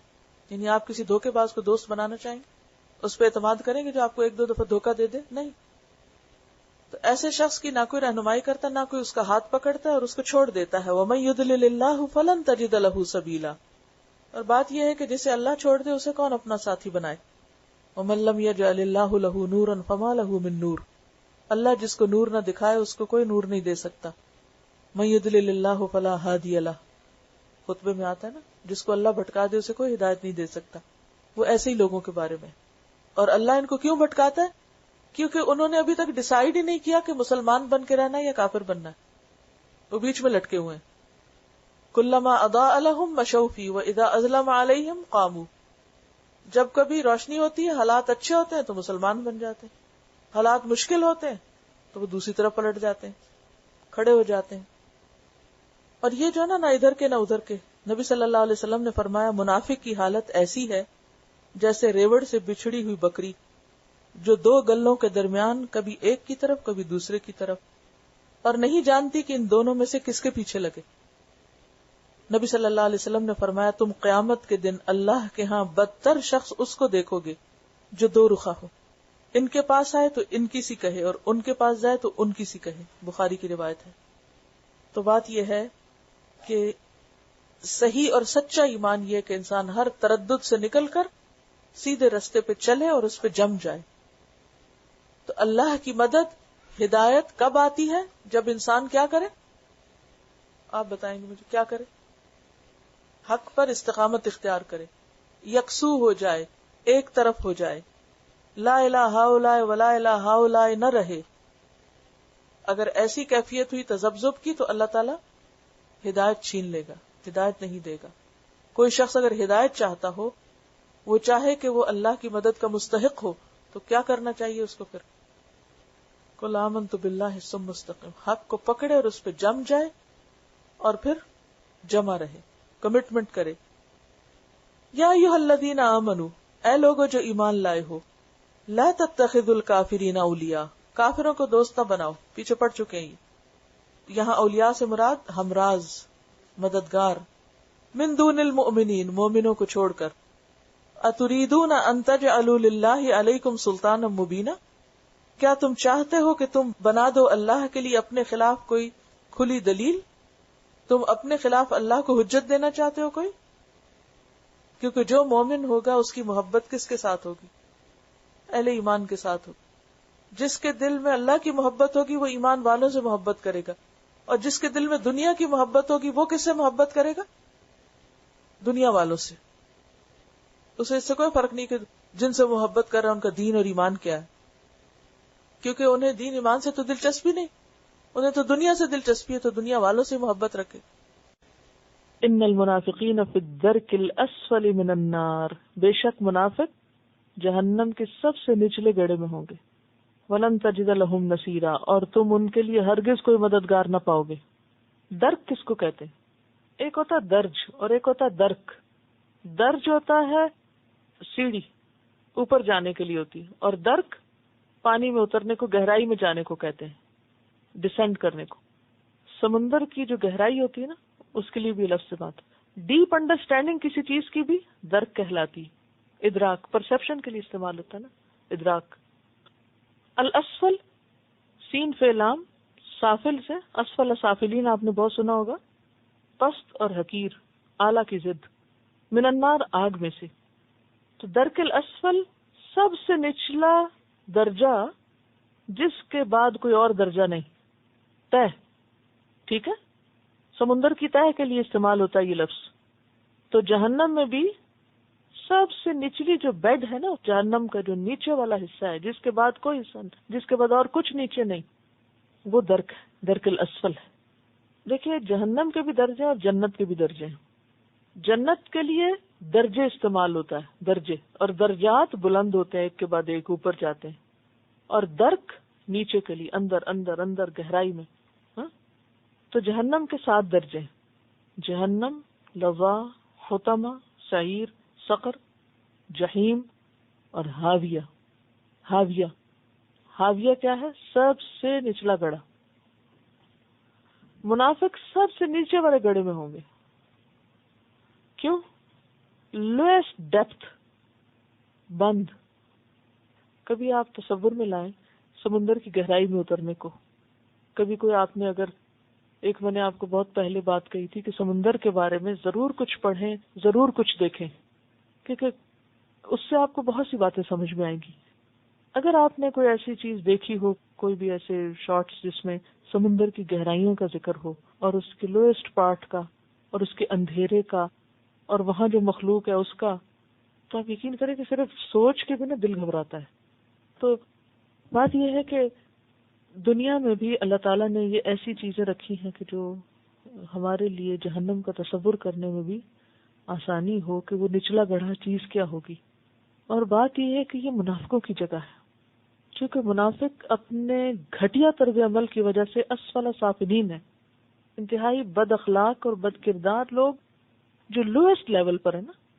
لوئسٹ لیول انسان کا کیا ہوتا ہے؟ مفاد پرستی، صرف خواہشات کے لیے جینا، بلند مقاصد کے لیے نہیں جینا. دیکھیں 2 طرح کا جینا ہوتا ہے، ایک اپنی ذات کے لیے جینا، فائدوں کے لیے جینا، دنیا کا حرص، لالچ، فائدہ فائدہ، اس سے بھی سمیٹو، اس سے نکالو، اس سے حاصل کرو، اس سے چھینو، اس سے جھپٹو. نہ خون کے رشتوں کا احساس اور نہ ہی کسی دوستی کا، نہ کسی اور تعلق کا. اس کی نظر ایک کتے کی سی نظر جو ہر وقت صرف لالچ کی نظر ہے اور صرف فائدے کی نظر ہے. قرآن میں اس کی مثال کتے سے دی گئی اس لیے.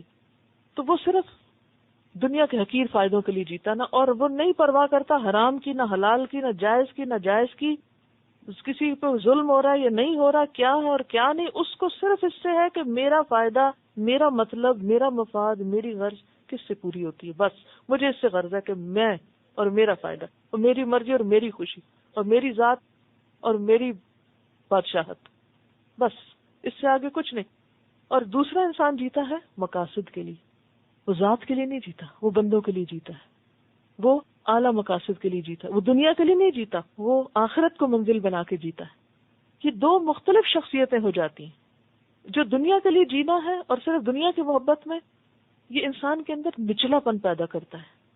نچلا پن کیا ہوتا ہے؟ گھٹیا پن، سفلی جذبات جس کو کہتے ہیں نا. اور اس کا نتیجہ کیا ہوتا ہے؟ جب دنیا میں وہ گھٹیا پر راضی ہے تو آخرت میں بھی گھٹیا ترین انجام ہے.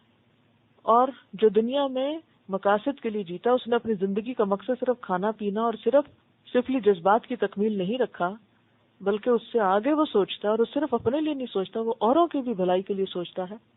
لازماً وہاں سیکریفائسز ہوں گی، قربانیاں ہوں گی، اور پھر اوپر جانے کے لیے مشقتیں ہوں گی.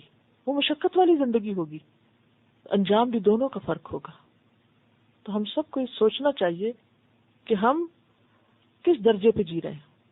اللہ نے انسان کو ساری مخلوق سے جو افضل بنایا ہے، وہ کس لیے بنایا ہے؟ کہ وہ صرف خود غرض ہو کے جیے. کہتے نا اپنے لیے جیے تو کیا جیے؟ ان المنافقین فی الدرک الاسفل من النار ولن تجد لهم نصیرا. وہاں ان کو کوئی مددگار نہیں ملے گا، کوئی ہیلپر نہیں ملے گا، کوئی ان کو وہاں سے نکال نہیں سکے گا. اچھا، ان کو کیوں نہیں مددگار ملے گا؟ وجہ، جو اپنے لیے جیتا ہے نا، پھر اس کا کوئی مددگار نہیں ہوتا، دنیا میں بھی نہیں ہوتا نا، اعمال بھی نہیں، ظاہر ہے. الا الذین تابوا، ہاں نجات کی صورت ہے، اور وہ کیا ہے؟ توبہ. مگر وہ جو توبہ کر لیں. توبہ کیا ہوتی ہے؟ پلٹ آئے، چھوڑیں ان گھٹیا چیزوں کو، اٹھیں اور کسی اور مقصد کے لیے جئیں. وَأَصْلَحُوا، اور اصلاح کر لیں. اصلاح کیا ہوتا ہے؟ اپنے آپ کو کریکٹ کرنا، کریکٹ دیم سیلوز. اصلحوا وَاعْتَصَمُوا بِاللَّهِ، اور اللہ کو مضبوط پکڑ لیں. کیا مطلب؟ کسی آیت سے وضاحت کریں اللہ کو مضبوط پکڑنے. وَمَن يَكْفُرْ بِالطَّاغُوتِ وَيُؤْمِن بِاللَّهِ فَقَدِ اسْتَمْسَكَ بِالْعُرْوَةِ الْوُثْقَىٰ وَاعْتَصَمُوا بِاللَّهِ وَأَخْلَصُوا دِينَهُمْ لِلَّهِ، اور اپنا دین اللہ کے لیے خالص کر لیا. کیسے؟ دلیل لائیں آج سے. دین کو اللہ کے لیے کیسے خالص کرتے ہیں؟ دلیل لائیں. اسلمت وجہی للہ ومن اتبعنی، اور ایاک نعبد وایاک نستعین. یہ ہے اخلاص، صرف تیری عبادت، صرف تجھ سے مدد. یہ ہے اللہ پہ توکل، یہ اللہ کو مضبوط پکڑنا.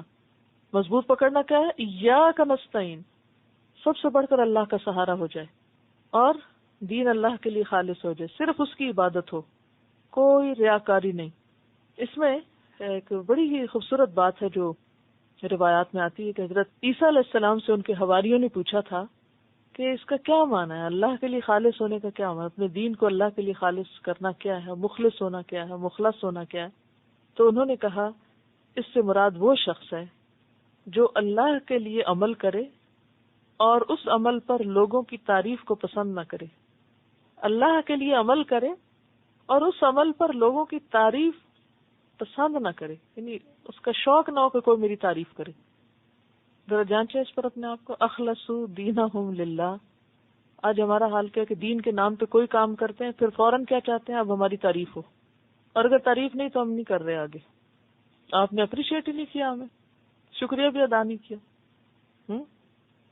اخلصوا دینہم للہ، اللہ کے لیے کام کر کے لوگوں کی تعریف سے بے نیاز ہو جائیں. کیوں بے نیاز ہو جائیں؟ کہ اللہ تعالیٰ فرماتا نا میں شرکاء کی شرکت سے بے نیاز ہوں، جس نے میرے لیے خالص عمل کیا وہی قبول کروں گا، اور باقی انسان کے عمل اور اس کو چھوڑ دوں گا. یہ جس کے لیے کیے تھے وہیں سے اجر لے لو. تو یاد رکھنے کی باتوں میں سے ایک بات کیا ہے؟ نیک عمل کر کے ہمیں لوگوں سے تعریف نہیں چاہنی، خواہش نہیں رکھنی. اب دیکھیں بہت سے لوگ محض اس لیے ڈسکریج ہوتے رہتے ہیں، روتے رہتے ہیں، ان کے کام کی کسی نے تعریف ہی نہیں کی، کسی نے نوٹس ہی نہیں لیا، کسی نے پوچھا ہی نہیں. جی یہ مشکل آتی ہے نا لوگوں پہ، بہت پرابلم رہتی ہے. تو یہ پرابلم اپنے اوپر ہی پڑی رہتی ہے نا، خود ہمارے ہی رستہ روکتی ہے. جب ہم ڈسہارٹ ہوتے ہیں تو پھر کیا ہوتا ہے؟ آگے نہیں بڑھ سکتے، کام وہیں چھوڑ دیتے ہیں. تو مخلص وہ ہے اخلصوا دینہم للہ، اس شخص کا دین یعنی عمل اللہ کے لیے ہے جو کام کرے اور لوگوں کی تعریف سے بے نیاز ہو جائے. ایک کا مقصد لوگوں کے پاس عزت چاہنا ہے. آپ دیکھیں آج کا جو لیسن ہے اس میں منافقین کے اس طرز عمل پہ بات ہے نا کہ وہ بندوں کے پاس جا کے عزت مانگتے ہیں, بندوں کی نظروں میں بڑا بننا چاہتے ہیں, بندوں کے سامنے اپنے آپ کو بڑی شخصیت ظاہر کرنا چاہتے ہیں. تو ہر وقت ایک مصیبت اور کشمکش میں مبتلا رہتے ہیں. یعنی کتنی بڑی غلامی ہے نا یہ بھی کہ انسان ہر وقت بندوں کے لیے اچھا بننے کی کوشش کرے. کس قدر مصیبت کی بات ہے. کیئر فری ہو, لوگوں کی غلامی سے آزاد ہو, جس کے لیے کر رہا ہے کر کے بے فکر ہو جائے. بس کوئی پوچھتا ہے پوچھے, نہیں پوچھتا نہ پوچھے. کیوں انتظار کرے کسی کے شکریہ؟ اس انتظار کی بجائے بہتر ہے کوئی اور کام کرے. حضرت معاذ بن جبل کو جب آپ صلی اللہ علیہ وسلم نے یمن کا گورنر بنا کے بھیجا تو انہوں نے کہا کہ یا رسول اللہ صلی اللہ علیہ وسلم مجھے کوئی نصیحت کیجیے. جدا ہو رہے تھے نا آپ سے, تو آپ نے کہا مجھے نصیحت کیجیے. تو آپ نے اس موقع پہ فرمایا دین کو خالص رکھنا, تھوڑا عمل بھی کافی ہو جائے گا. دین کو اللہ کے لیے خالص رکھنا, تھوڑا عمل بھی کافی ہو جائے گا. کیونکہ وہ اتنا پسندیدہ عمل ہوگا نا جو صرف اللہ کے لیے ہوگا. وہ بڑے بڑے دکھاوے کے کام سے کہیں بہتر ہے. تو منافقت سے نکلنے کے 4 طریقے کون سے؟ منافقت سے نکلنا اس گڑھے سے نکلنا ہے, درکل اسفل سے نکلنا ہے.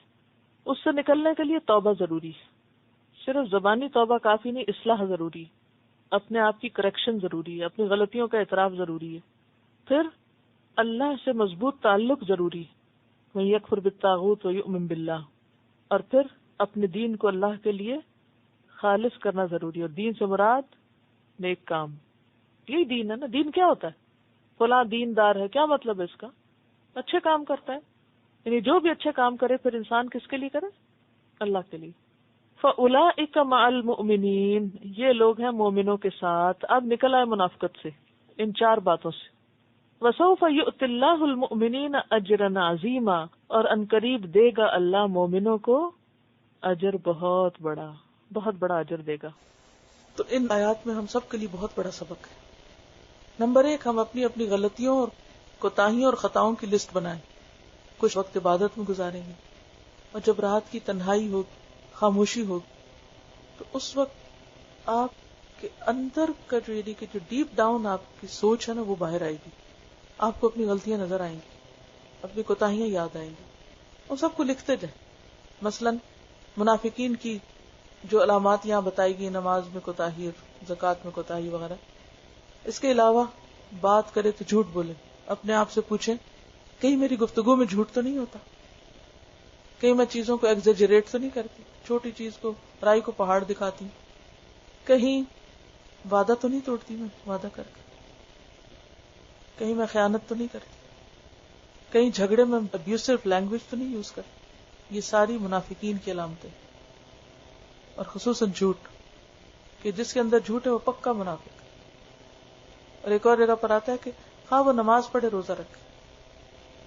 تو منافقت ختم نہیں ہوتی جب تک جھوٹ نہ ختم ہو زندگی سے. ساری برائیوں کی جڑ یہی, فساد ہی سارا یہی. ایک جھوٹ کے بعد پھر آپ اور جھوٹ بولتے چلے جاتے ہیں, اور یہ کوئی نہیں آپ کو چیک کر سکتا, خود ہی کرنا ہوگا. جو غلطیاں اپنی لکھی, اور اللہ سے ایک ایک غلطی کے دور کرنے پہ دعا مانگے, یا اللہ میرے اندر سے یہ برائی بھی نکال دے, یہ بھی نکال دے. کبھی ایسا ہوتا ہے نا کہ کوئی کانٹے چپ جاتے ہیں یا کوئی ایسی چیز الجھ جاتی ہے, تو پھر آپ کیا کرتے ہیں؟ 2-4 کانٹے نکال کے ایک چھوڑ دیتے, سارے نکالتے باریک بھی. کبھی آپ نے دیکھا ہوگا ہاتھ کی سکن میں کوئی چھوٹی سی وہ جس کو چھلتر کہتے ہیں وہ بھی اندر چلی جائے تو بے چین کر دیتی. اسی طرح اپنی برائیوں پر بے چین ہوئیے, یا اللہ یہ مجھے پتا ہے یہ غلط عادت ہے مجھ میں, تو اسے دور کر دے, تو مجھے خالص کر لے اپنے لیے. اور اللہ سننے والا ہے, کیا پتا کون سی دعا قبول ہو جائے اور آخرت میں نجات ہو جائے. کیونکہ ہم سب کی اصل جو کامیابی کا معیار ہے وہ کیا ہے؟ فَمَنْ زُحْزِحَ عَنِ النَّارِ وَأُدْخِلَ الْجَنَّةَ فَقَدْ فَازَ وَمَا الْحَيَاةُ الدُّنْيَا إِلَّا مَتَاعُ الْغُرُورِ. دنیا کی زندگی تو صرف دھوکے کا سامان ہے. یہ جو کچھ نظر آتا ہے اس کی اصلیت کچھ نہیں, بہت جلد جانے والا ہے. اور خوب خوب دعائیں مانگ سکتے ہیں تاکہ اللہ تعالیٰ ہمیں یہ صفات دے دے, کیونکہ یہ 4 چیزیں چاہیے نا ہمیں. توبہ بھی کرنی ہے ہم کو, اللہم انک عفو تحب العفو فاعف عنا, اصلاح بھی کرنی ہے اپنی غلطیوں. جو روزے نہیں رکھے ان کی لسٹ بنائیں, جو زکوٰۃ وغیرہ رہ گئی, جو اور اپنے حساب کتاب فرائض خاموشی میں بیٹھ کے. پھر یہ کہ اللہ کو مضبوط پکڑنے کا، اور اللہ کو مضبوط اللہ کی کتاب قرآن کے بغیر نہیں پکڑا جا سکتا. وَاعْتَصِمُوا بِحَبْلِ اللَّهِ جَمِيعًا. حبل اللہ کیا ہے؟ قرآن، جس کا ایک سرا اللہ کے ہاتھ میں اور دوسرا آپ کے پاس ہے. تو جس نے اللہ کو تھامنا وہ اس کتاب کو تھامے اور اپنے سارے اعمال کو اللہ کے لیے خالص کر لے. اور توبہ کے لیے ضروری ہوتا ہے کہ گناہ کا احساس گہرا ہو، شرمندگی ہو، ندامت ہو. اور قرآن آئینہ دکھاتا ہے. جب آپ رات کو تلاوت کریں، چاہے سنیں، تو اس میں اپنے آپ کو مخاطب کریں کہ یہ میرے اندر تو نہیں، کہ یہ میں تو نہیں کر رہا. اوروں کو بھول جائیں. عام طور پہ یہ ہوتا ہے کہ اب جو پڑھتے سنتے ہم کہتے ہیں ہاں فلاں نے ایسا کیا تھا، فلاں ایسا کرتا ہے. نہیں، چھوڑے فلاں کو. اب اس عشرے میں اپنے اوپر توجہ رکھیں کہ میں کیا کرتی ہوں. اور پھر یہ کہ اصلاح جو ہے، اصلح، یہ ایک مسلسل عمل ہوتا ہے. یہ نہیں ہوتا ایک دفعہ آپ نے اصلاح کر لی اور آپ روز گھر درست کرتے ہیں نا اپنی چیزیں، کچن میں روز برتن میل لیتے ہیں، روز دھوتے ہیں، روز ان کو جگہ ٹھکانے رکھتے ہیں.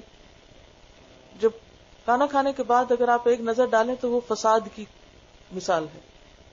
اور اس کے بعد دھونے دھلانے کے بعد اپنی اپنی جگہ پر رکھنا کیا ہے؟ اصلاح ہے. یہ روز فساد اور روز اصلاح ہوتی ہے نا. تو اگر کچن کی روز فساد اور روز اصلاح ہو رہی ہے تو اسی طرح باقی عملی زندگی میں بھی روز بگاڑ آ جاتا ہے. روز اصلاح چاہیے. پھر چیزوں کو واپس اپنی جگہ، اعمال کو واپس اپنی جگہ. روٹین میں ذرا سا ہل جل ہوتا ہے نا، روٹین ختم ہو جاتی ہے ہماری. کوئی مسئلہ آیا، سب چھوٹ گیا، پھر سے اس کو واپس اپنی جگہ لانا ہے. اور اس کے لیے سیلف انالیسس کرتے رہیں اپنا. اور پھر اللہ کو مضبوط تھامنے کے لیے قرآن اور نیک لوگوں کی صحبت. کیونکہ آپ نے دیکھا ہوگا کہ کچھ لوگوں کی مجلس میں بیٹھتے ہی آپ کا ایمان بڑھنے لگتا ہے. کچھ لوگوں سے بات کرتے ہی آپ کے اندر اللہ کی محبت آنے لگتی ہے. ایسے لوگوں کو ایک ایسٹ سمجھیں اپنے لیے. شعوری طور پہ کوشش کر کے کمپنی اختیار کریں تاکہ آپ کا ایمان بڑھے، کیونکہ یہ ایک آسان ذریعہ بھی ہے.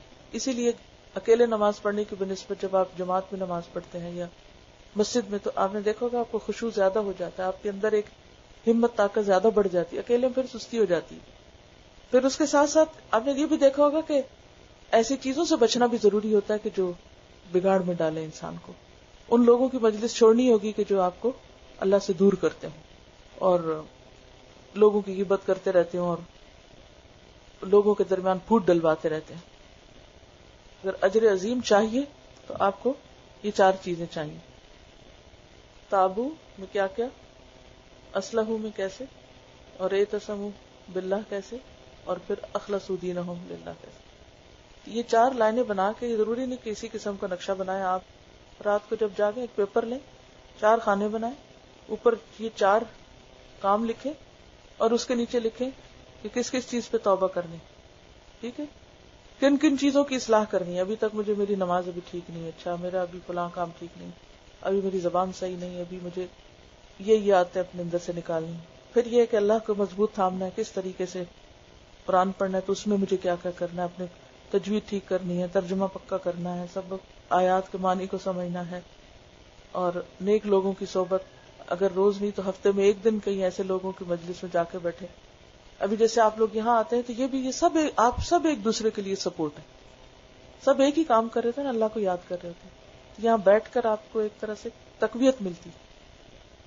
پھر اسی طرح یہ ہے کہ اچھے خیر اور بھلائی کے کاموں میں اپنے آپ کو لگائیں تو جو ایک نیکی جو ہوتی ہے وہ دوسری نیکی کو راہ دیتی ہے اور اس طریقے پر آپ پھر نیکی کرتے چلے جاتے ہیں. غافل لوگوں سے، غافل مجلسوں سے، غافل کرنے والے کاموں سے بچنے کی کوشش کریں. اگر وقتی طور پر ہو بھی تو پھر واپس پلٹ آئیں تاکہ آپ انہیں کے ایک وہ اعتدال جو ہے وہ مینٹین رکھ سکیں. اللہ تعالیٰ ہمیں اس کی توفیق دے، کیونکہ منافقت انتہائی خطرناک چیز ہے، انتہائی خطرناک. اور آپ دیکھیے کہ جتنے مخلص مومن ہیں نا وہ اتنے زیادہ نفاق سے ڈرتے ہیں.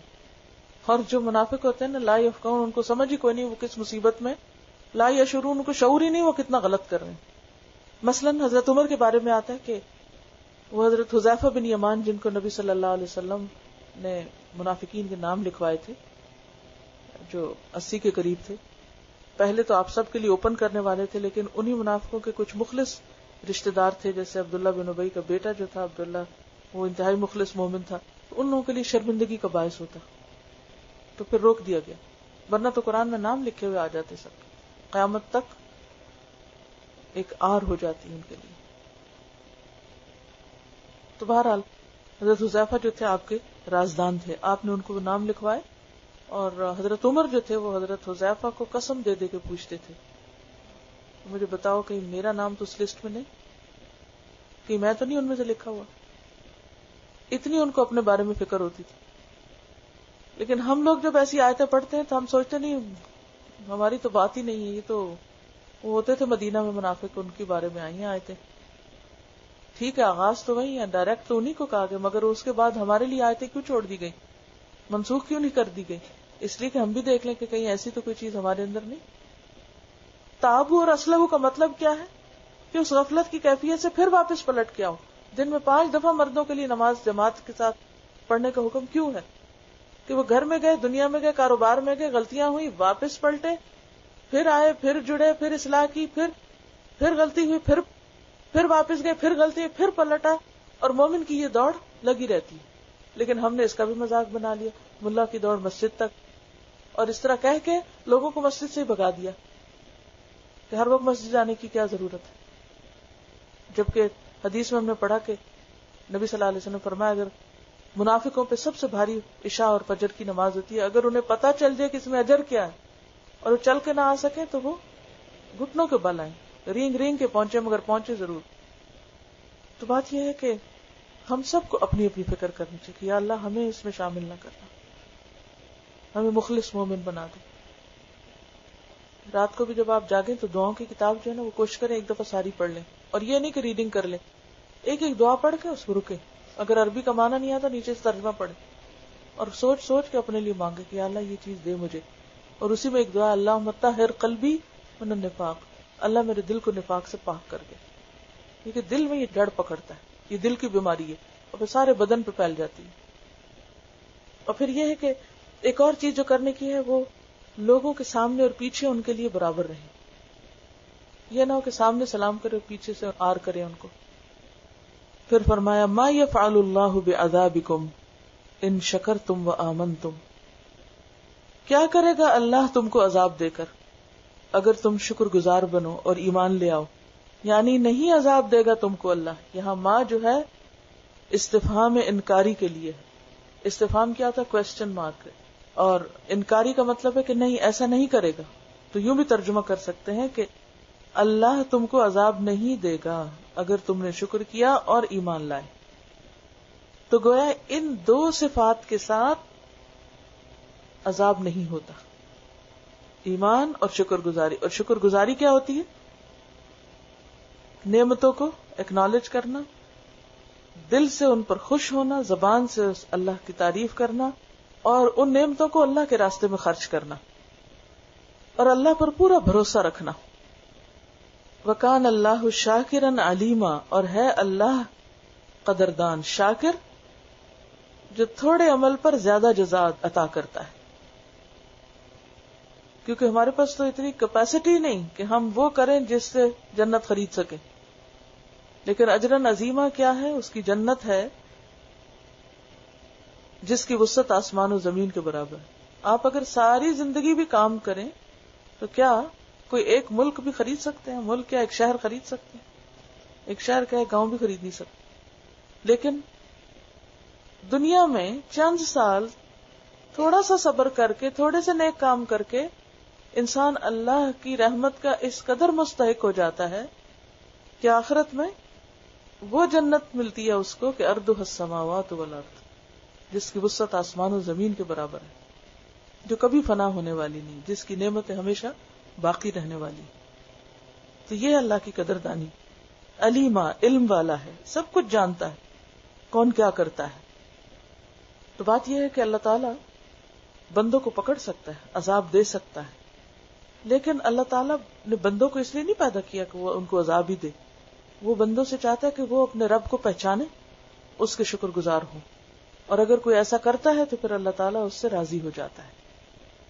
اور ویسے عام حالات میں بھی شکر گزار لوگوں کے لیے نعمتوں کے دروازے کھل جاتے ہیں. لَإِن شَكَرْتُمْ لَأَزِيدَنَّكُمْ. اور جو اللہ سے کیے ہوئے عہد توڑتے ہیں تو اس کا بھی نقصان یا اس کا بھی اثر خود ان کے اوپر پڑتا ہے. سبحانک اللہم و بحمدک نشہد ان لا الہ الا انت نستغفرک و نتوب الیک.